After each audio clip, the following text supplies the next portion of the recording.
Varney, the vampire, or the feast of blood.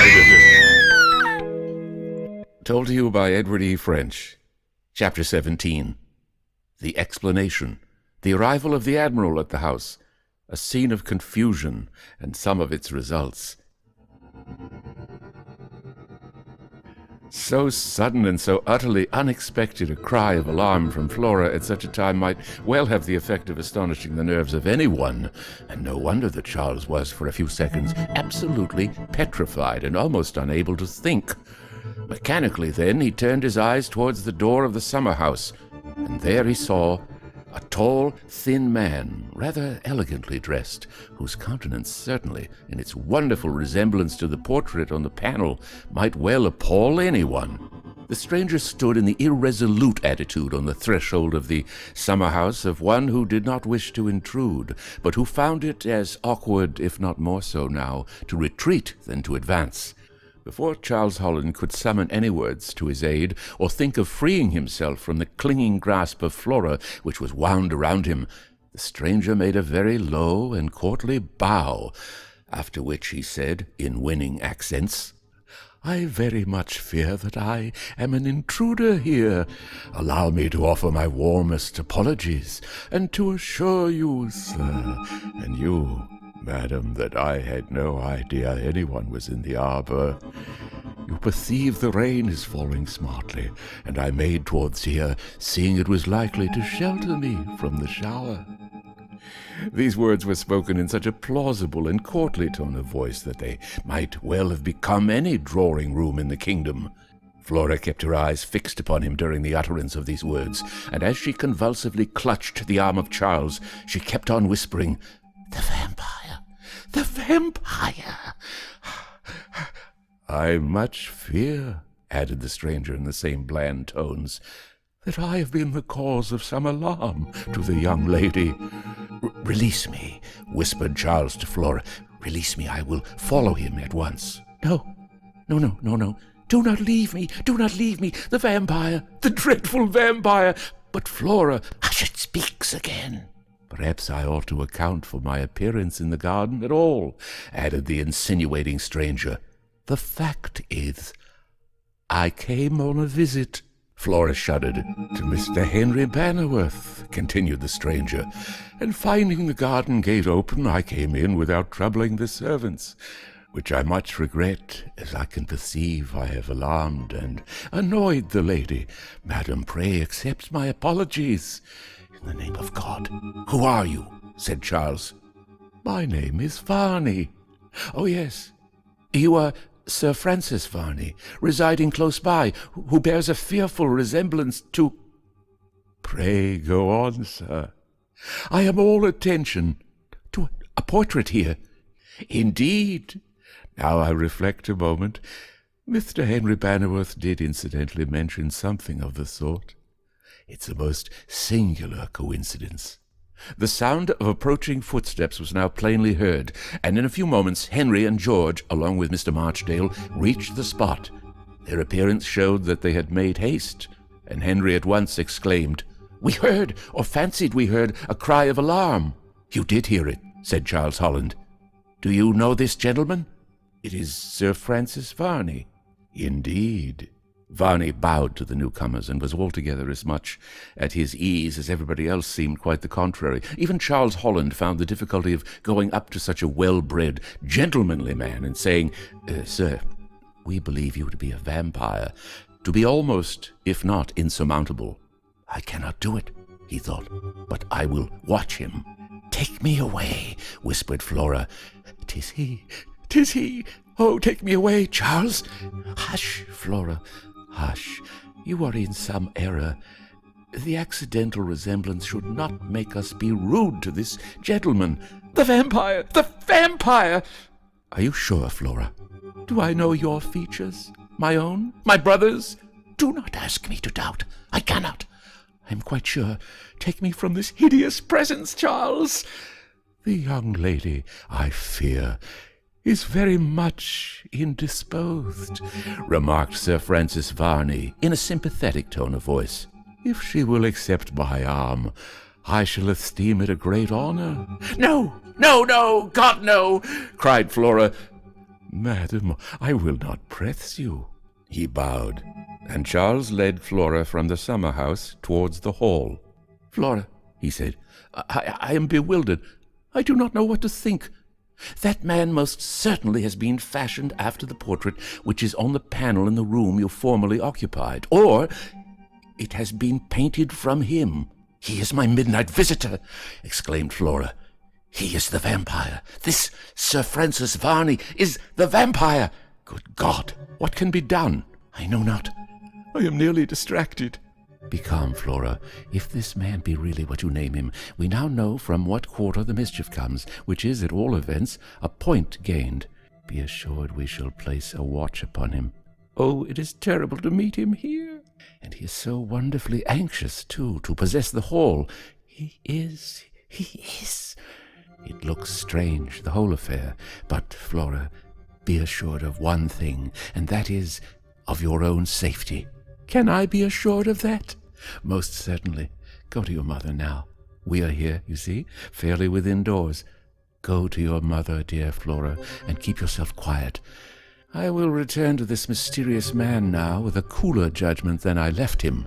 You will watch him, Charles?" "I will, indeed." "And you will not let him approach the house here alone?" "I will not." "Oh, that the Almighty should allow such beings to haunt the earth!" "Hush, Flora, hush. We cannot judge of his all-wise purpose. 'Tis hard that the innocent should be inflicted with its presence."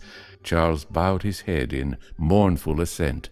"Is it not very, very dreadful?" "Hush, hush. Calm yourself, dearest.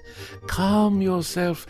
Recollect that all we have to go upon in this matter is a resemblance which, after all, may be accidental. But leave it all to me, and be assured that now I have some clue to this affair, I will not lose sight of it, or of Sir Francis Varney." So saying, Charles surrendered Flora to the care of her mother, and then was hastening back to the summer house when he met the whole party coming towards the hall, for the rain was each moment increasing in intensity. "We are returning," remarked Sir Francis Varney, with a half-bow and a smile to Charles. "Allow me," said Henry, "to introduce you, Mr. Holland, to our neighbour Sir Francis Varney." Charles felt himself compelled to behave with courtesy, although his mind was so full of conflicting feelings as regarded Varney. But there was no avoiding, without such brutal rudeness as was inconsistent with all his pursuits and habits, replying in something like the same strain to the extreme courtly politeness of the supposed vampire. "I will watch him closely," thought Charles. "I can do no more than watch him closely." Sir Francis Varney seemed to be a man of the most general and discursive information. He talked fluently and pleasantly upon all sorts of topics, and notwithstanding he could not have but heard what Flora had said of him, he asked no questions whatever upon the subject. This silence, as regarded a matter which would at once have induced some sort of inquiry from any other man, Charles felt told much against him, and he trembled to believe for a moment that, after all, it really might be true. "Is he a vampire?" he asked himself. "Are there vampires? And is this man of fashion, this courtly, talented, educated gentleman, one?" It was a perfectly hideous question. "You are charmingly situated here," remarked Varney, as, after ascending a few steps that led to the hall door, he turned and looked at the view from that slight altitude. "The place has been much esteemed," said Henry, "for its picturesque beauties of scenery." "And well it may be. I trust, Mr. Holland, the lady is much better." "She is, sir," said Charles. "I was not honoured by an introduction." "It was my fault," said Henry, who spoke to his extraordinary guest with an air of forced hilarity. "It was my fault for not introducing you to my sister." "And was that your sister?" "It was, sir." "Report has not belied her." "She is beautiful." "But she looks rather pale, I thought." "Has she bad health?" "The best of health." "Indeed. Perhaps the little disagreeable circumstance which has made so much food for gossip in the neighborhood has affected her spirits?" "It has." "You allude to the supposed visit here of a vampire?" said Charles, as he fixed his eyes upon Varney's face. Yes, I allude to the supposed appearance of a supposed vampire in this family, said Sir Francis Varney, as he returned the earnest gaze of Charles with such unshrinking assurance that the young man was compelled, after about a minute, nearly to withdraw his own eyes. He will not be cowed, thought Charles. Use has made him familiar to such cross-questioning. It appeared now suddenly to occur to Henry that he had said something at Varney's own house which should have prevented him from coming to the hall, and he now remarked, "We scarcely expected the pleasure of your company here, Sir Francis Varney." "Oh, my dear sir, I am aware of that, but you roused my curiosity. You mentioned to me that there was a portrait here, amazingly like me. Did I?" "Indeed you did. Or how could I know it? I wanted to see if the resemblance was so perfect. Did you hear, sir," added Henry, "that my sister was alarmed at your likeness to that portrait?" "No, really." "I pray you walk in, and we will talk more at large upon the matter." "With great pleasure. One leads a monotonous life in the country, when compared with the brilliancy of a court existence. Just now I have no particular engagement. As we are near neighbors, I see no reason why we should not be good friends, and often interchange such civilities as make up the amenities of existence, and which, in the country, more particularly are valuable." Henry could not be hypocrite enough to assent to this, but still, under the present aspect of affairs, it was impossible to return any but a civil reply. So he said, "Oh, yes, of course, certainly. My time is very much occupied. My sister and my mother see no company." "Oh, now, how wrong." "Wrong, sir?" "Yes, surely, if anything more than another tends to harmonize individuals, it is the society of that fairer half of the creation which we love for their very foibles. I am much attached to the softer sex, to young persons full of health. I like to see the rosy cheeks where the warm blood mantles in the superficial veins, and all is loveliness and life." Charles shrank back, and the word demon unconsciously escaped his lips. Sir Francis took no manner of notice of the expression, but went on talking as if he had been on the very happiest terms with everyone present. "Will you follow me at once to the chamber where the portrait hangs?" said Henry, "or will you partake of some refreshment first?" "No refreshment for me," said Varney. "My dear friend, if you will permit me to call you such, this is the time of day at which I never do take any refreshment." Nor at any other, thought Henry. They all went to the chamber where Charles had passed one very disagreeable night, and when they arrived, Henry pointed to the portrait on the panel, saying, "There, Sir Francis Varney, is your likeness."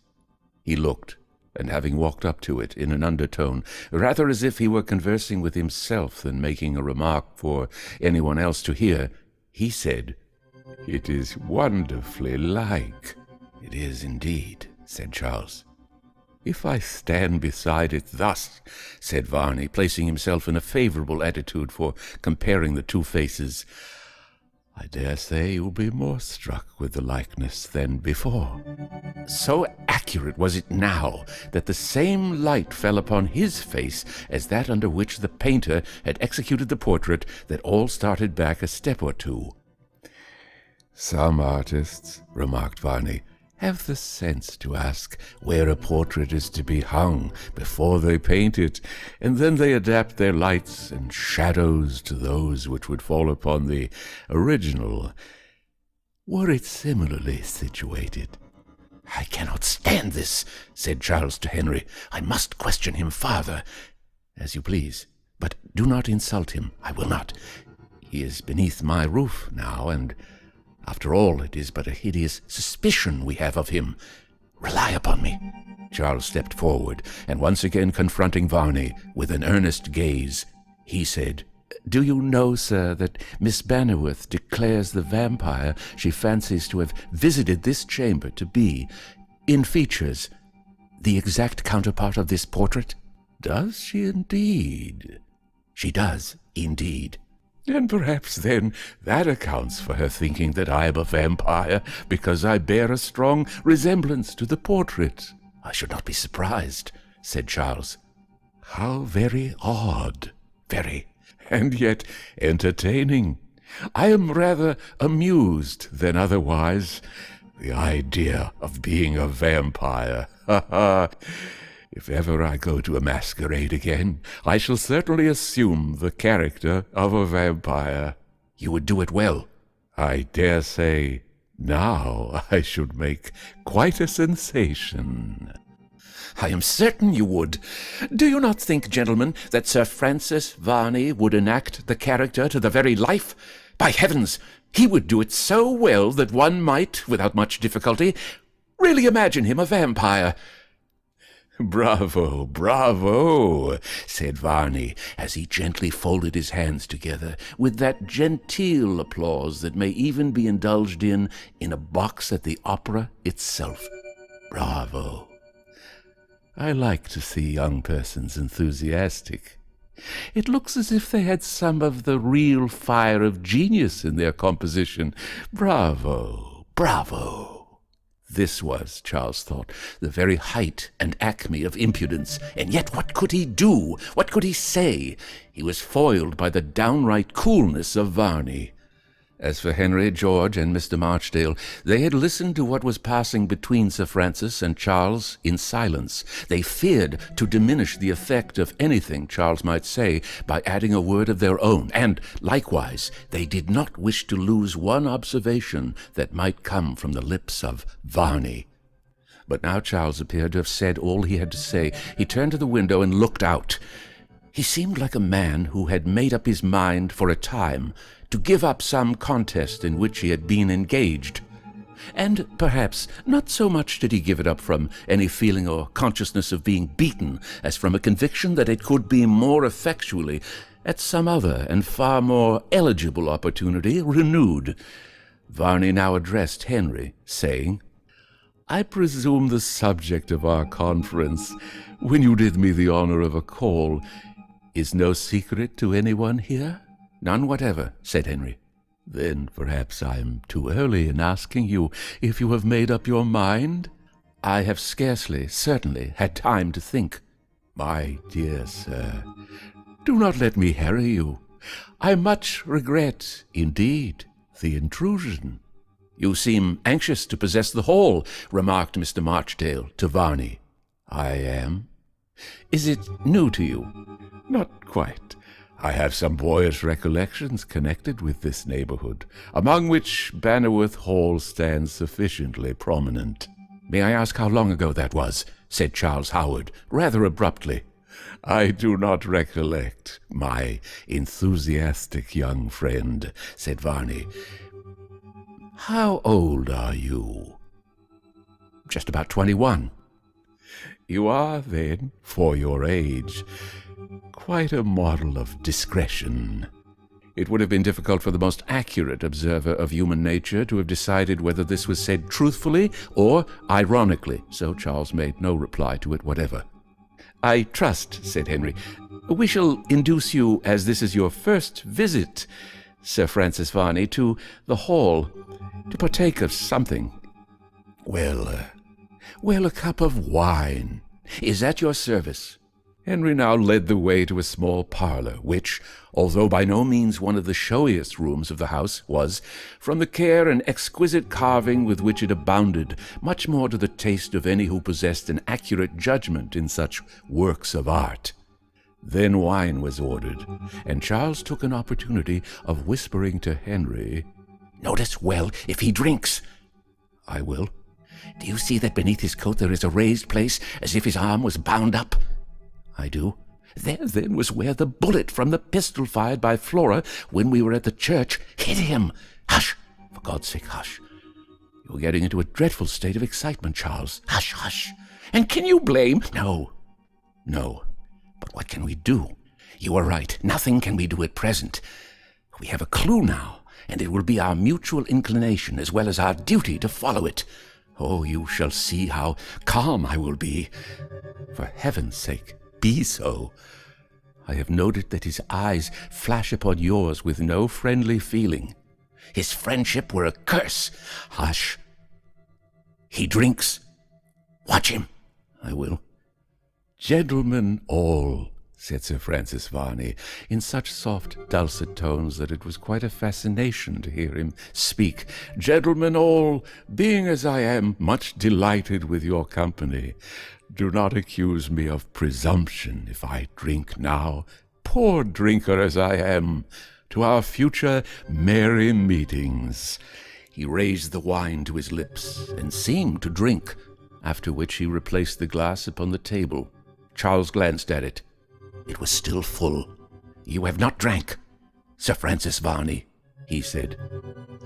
Pardon me, enthusiastic young sir, said Varney. Perhaps you will have the liberality to allow me to take my wine how I please, and when I please.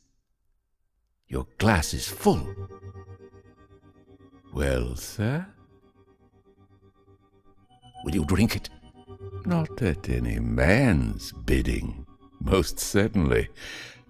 If the fair Flora Bannerworth would grace the board with her sweet presence, methinks I could then drink on. Hark you, sir, cried Charles. I can bear no more of this. We have had in this house most horrible and damning evidence that there are such things as vampires. Have you really? I suppose you eat raw pork at supper, and so had the nightmare? A jest is welcome in its place. But pray hear me out, sir, if it suit your lofty courtesy to do so. Oh, certainly. Then I say we believe, as far as human judgment has a right to go, that a vampire has been here. Go on. It's interesting. I always was a lover of the wild and the wonderful. We have, too, continued Charles, some reason to believe that you are the man. Varney tapped his forehead as he glanced at Henry and said, Oh dear, I did not know. You should have told me he was a little wrong about the brain. I might have quarrelled with the lad. Dear me, how lamentable for his poor mother. This will not do, Sir Francis Varney, alias Bannerworth. Oh, be calm, be calm. I defy you to your teeth, sir. No, God, no, your teeth. Poor lad, poor lad. You are a cowardly demon.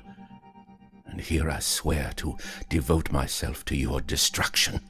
Sir Francis Varney drew himself up to his full height, and that was immense, as he said to Henry, I pray you, Mr. Bannerworth, since I am grievously insulted beneath your roof, to tell me if your friend here be mad or sane. He's not mad. Then, hold, sir. The quarrel shall be mine. In the name of my persecuted sister. In the name of heaven, Sir Francis Varney, I defy you. Sir Francis, in spite of his impenetrable calmness, appeared somewhat moved as he said, I have already endured insult sufficient. I will endure no more. If there are weapons at hand— My young friend, interrupted Mr. Marchdale, stepping between the excited men, is carried away by his feelings, and knows not what he says.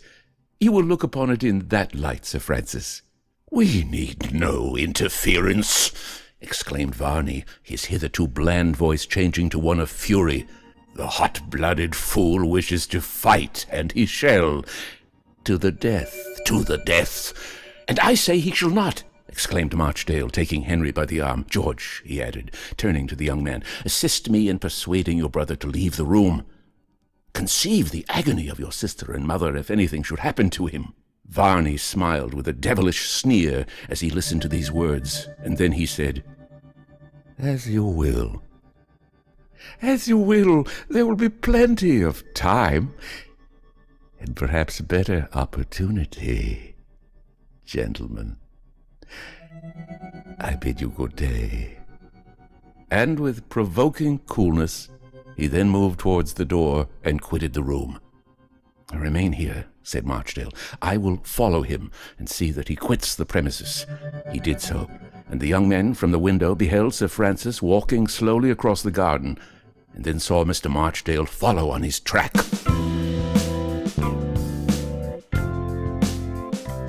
Varney the Vampire, Chapter 17, has been read by Edward E. French this day. There's a copyright on all recordings issued by Edward E. French. Inquiries should be addressed to email edwardfrench06@hotmail.com. Good night.